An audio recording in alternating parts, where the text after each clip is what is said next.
Mga kaibigan, may unang caller sa kabilang line, si, anong pangalan nito? Si Ella. Yan, si Ella ng Malabon. Hello, Ella. Hello, Papa Jack. Ayan, Ella, patayin mo yung radyo, okay? Hinaan mo. Sige po, saglit lang po. Baka sumikat ako, hindi na maganda yan. Ako, Diyos ko, #1 tayo buong Pilipinas, ha? Saglit lang, Papa Jack. Uy, sa buong buong Kapulon, maraming salamat po for supporting Love Radio tsaka yung tambalan namin dito. Alam niyo mga kaibigan, napakalaki na influence ng tambalan sa akin, especially ni Nicole Yala. Yan po ang naging dahilan kung bakit ako na padpad sa Love Radio. Nakikinig lang kay Nicole Yala dati. Hello. Ayan, hello! Hello, Papa Jack, okay na po. Okay na, kinikwento ko lang yung pagkakapasok ko sa Love Radio. Dati kasi akong listener ni Nicole Yala. Tapos gusto ko siyang dinalaw ko lang si Nicole Yala, mga kaibigan. Ayun wala lang. Ba't may ganong pag diba? Parang may nagpi-play ng hindi ko maunawaan. Ayan, sige. Alright. Nakakabahan ako. Ayan lang, kinakabahan ka? Opo. Ilang taon ka na ba? Magka-21 po. Magka-20. Malamang 20 ka. Yes po. Siyempre, magka-21 ka eh. Oo nga, Papa Jack. Anong ginagawa sa buhay ni Ella? Nag-work po. Nag-work? Anong trabaho mo? Sabihin po yung pinapasukan. Ano na po? Sasabihin, Papa Jack, yung pinapasukan. Hindi, anong nature ng trabaho mo? Ikaw ba ay sales lady po. Sales lady. Wow. Sa mall? Yes po. Anong section ka? Panty or bra or brief? Boys wear po. Boys wear. Pantalon t-shirt? Ano po? Tops and bottom. Ay, tops and bottom. Yung mga damit po talaga pambata. May pants po. Pambata? Wow. I love children. Ikaw. Mahilig ka ba sa bata? Opo. Mga bata, yung mga kaibigan ha. Pre-teens ha. Ay, kailangan ko lang baka nakantabay sa aking napakagandang prinsesita. Alright, sige. Ella, paglilingkod lang Papa Jack sa'yo? Ay, hingi lang po ng advice. Advice? Kwentuhan mo naman ako, dali. Kasi Papa Jack, ganito po yun. May boyfriend po ako. Yan na. Sige. Naka-live-in ko po siya for almost 3 years and 5 months po. Talagang bilang na bilang mo te. Hindi masyado. 3 years and 5 months, talagang sakto no? Madali. Papa Jack, kasi yun, yung pagli-live-in naman namin yun, hindi siya intentionally, accidentally. Kasi po, tawag dito, napalayas po kasi siya dun sa kanila. Kasi po yung tinitira niya po dito sa Maynila, uuwi na po ng Bicol. Kaso po, hindi siya sumama, ayaw niya sumama. Pinapili po siya ng family niya kung ako daw po ba or sa kanila daw po sasama. Hindi po siya sumama. Tumuloy sa bahay ninyo? Opo. Sa madaling sabi, Ella, sa loob ng 3 years and 5 months, kayo ay nag-function bilang mag-asawa sa isang bubong? Opo. Pero po kasi, 3 years and 5 months po namin, umuwi po siya ng Batangas kasi may problema po yung ate niya. Okay. So, bali 2 months na po siya doon. Simula po ngayon. Bali, 3 years and 7 months na po kami. Tagang gulo na. Hindi. Naguluhan ako bigla. Puro numbers na, mahina. Kinikilabatutan ako sa ganyan mga numero. Kinakabahan kasi ako. Matanong ko lang, teka lang. Gaano katagal ng kabuuan ng relasyon ninyo? 3 years and 7 months. So, yung 3 years and 5 months na yan... Magkasama po kami. Ayan. So, 2 months ago umuwi siya ng Batangas. Opo. Ang dahilan ay? Yung nagka-problema po yung ate niya. Bakit? About po sa family nila, naghiwalay po yung ate niya tsaka yung asawa po ng ate niya. So maayos siya nagpaalam sa'yo na, Ella, pupunta muna ako ng lugar namin at asikasuhin ko yung mga bagay-bagay, parang ganon. Opo, ako na lang po din kasi nag-offer nun kasi po, wala pa rin po siya ang work nitong huli po. May anak na ba kayo? Ay, wala pa po. Okay. Pagkakain. Yun nga, Papa Jack, sa work ko ngayon, may umentra po. Hello, Papa Jack. Sige lang. Ayun po, may naging boyfriend po ako. Ayun po, ang tawag dito. Yun po, kanina po, magka-text po kami. Bali yung naging ka-live-in ko po, parang naghihinala na po kasi sabi, ang laki nga daw po nung yung pinagbago ko daw po. Tapos yun, sinabi ko po sa kanya na parang hindi niya maiintindihan kasi gusto ko na pong tapusin sana yung relasyon namin. Bakit? Ang dami kasing Papa Jack ang daming parang against the world talaga. Kasi before po noon, hindi na din maayos yung takbo ng relationship. Kasi 3 kami sa bahay, Papa Jack. Mother ko, ako, tsaka siya. Okay, mga aso. Ingay. Ayun po. Dito kasi po, hindi naman po sa tinitingnan ko. Kasi sa 3 years and 5 months po noon, active yung po sa work. Ako lang po. Yung alin? Yung sa pagdating po sa pagtatrabaho, mas mabilis po akong makakuha kasi ng job kaysa sa kanya. So? Ayun po, parang neto po kung huli po kasi, di ba, na-endo na po ko dun sa unang, bali nakatatlong trabaho. Pero dun sa nakalipas na pagkasama ninyo, may nagkatrabaho naman siya? Opo, 3 beses po. Huwag mong bilangin, nagkakataon lang na mas mabilis ka makahanap.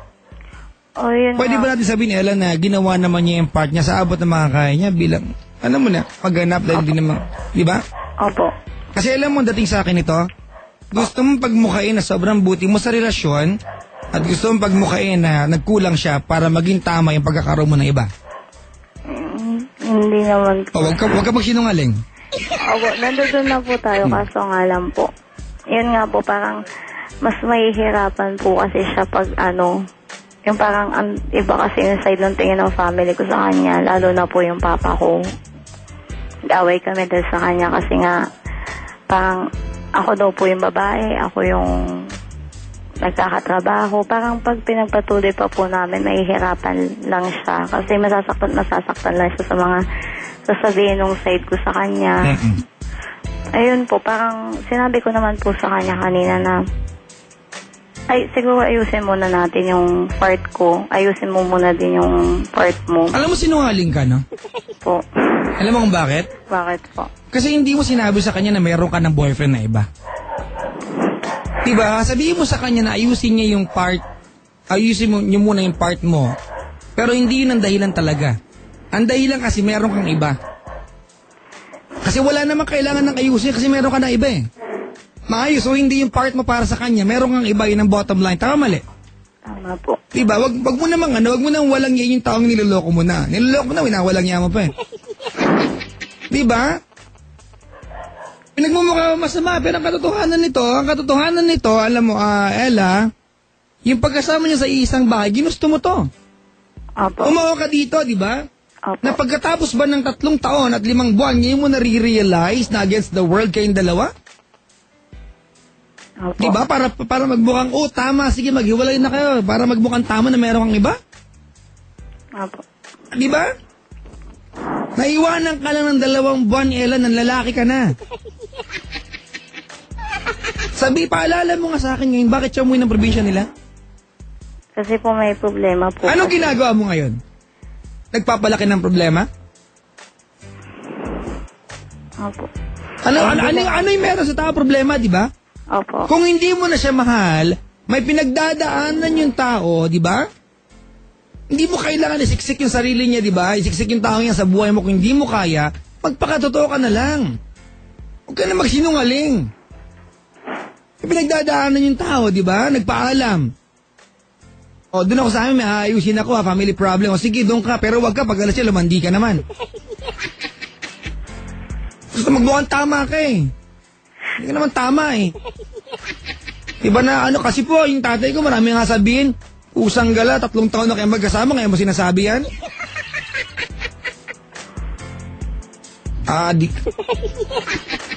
Diba? Opo. Hindi mo lang sabihin na Papa Jack, kasi po na-inlove ako sa iba eh. Wala siya eh. Hindi yung gagawa-gawa ka ng eksena para mukhang tama. Mali ka nga eh. Alam mo ka nito. Kasi, ang hirap din kasi, Papa Jack. Mahirap. Ando na tayo, di ba? Alam mo, Ella. Po. Walang nagsasabi sa'yo, di ba, na huwag ka magmahal. Kung talaga mahal mo na itong katrabaho mo. Okay? Opo. Okay na, sige, di ba? Pero sana, yung nandun sa sa Batangas, di ba na naging, di ba, ginampanan niyo yung papel na mag-asawa sa loob na nakalipas sa 3 taon. Alright? Opo. Pagsabi ka ng tapat sa kanya. Walang paikot-ikutin yung tao, hindi yung nag-aasas siya na pagkatapos yung maayos yung dapat niya ayusin sa province nila, babalik sa'yo, di ba? At may babalikan, pero wala na pala. Magpakatotoo ka sa sarili mo. Magpaka-honest ka na, di ba yan na lang yung pwede mong gawin ngayon. Nasakot kasi ako.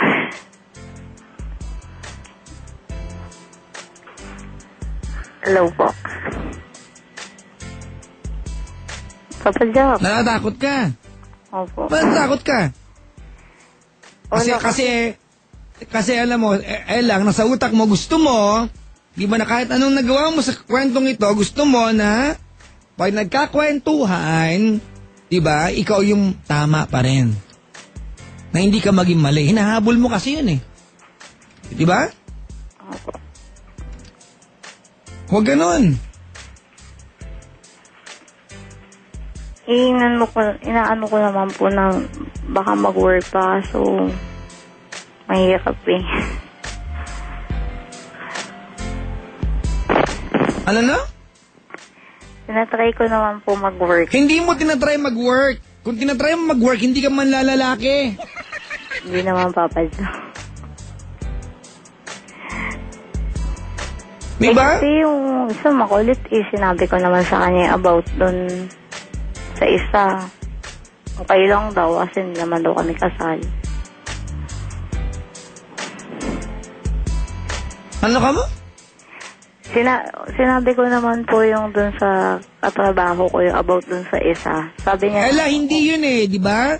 Para mo sinasabi sa akin, papaya, pumayag naman siya maging pangalawa eh. Tantado ka pala eh. Hindi na pinag-usapan dito, di ba? Yung proseso ng ginagawa mo. Ano pong sasabi? Magsabi ka ng totoo, kung di mo na mahal, sige na, iwanan mo na. Hindi, papalak. Ano naman, hindi naman as in hindi mahal. Anong gusto mong gawin? Habang wala siya man, lalaki ka, pagbalik niya, gano'n na naman, babalik ka sa kanya? Anong gusto mong gawin?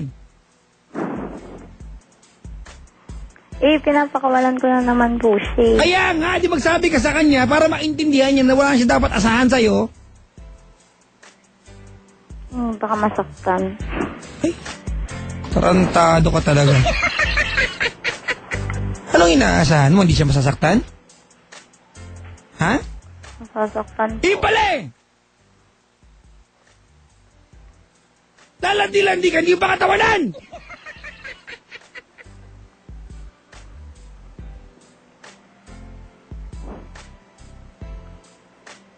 Hello, Papa Jack. Ano?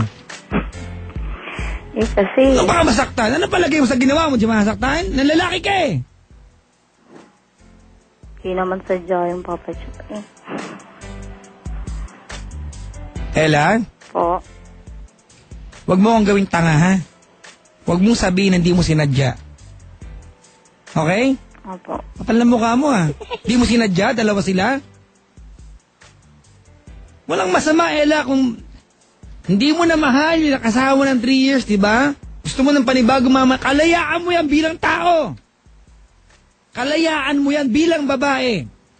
Mamili ng kapareha sa buhay. Lahat tayo may ganyang kalayaan, di ba? That's not even a privilege, hindi yan pribileyo, kalayaan natin yan. Karapatan mo yan bilang tao, magmahal kung sino gusto mo. Di ba? Opo. Pero yung sa mga tao, pinaasa mo, di ba, na akala nila may aasahan sa buhay mo, wag mong pagtuloy-tuloy na umasa sila. Ang pwede mo na lang gawin ngayon, kung di mo kayang suklian yung pagmamahal na meron sila para sa'yo, magpakatotoo ka, magsabi ka ng totoo. Wag mong sasabihin na baka masaktan, bago ka pumatol dyan sa pangalawang lalaki sa buhay mo, sana naisip mo na yan.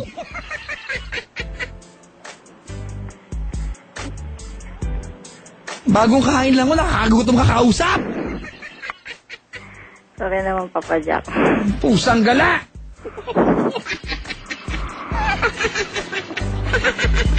Kasi, Papa Jack, ang hirap-hirap. Siyempre, hirap ang as in mamili sa ngayon kasi hindi ko alam kung paglabas pa namin ng trabaho, kung pag end of contract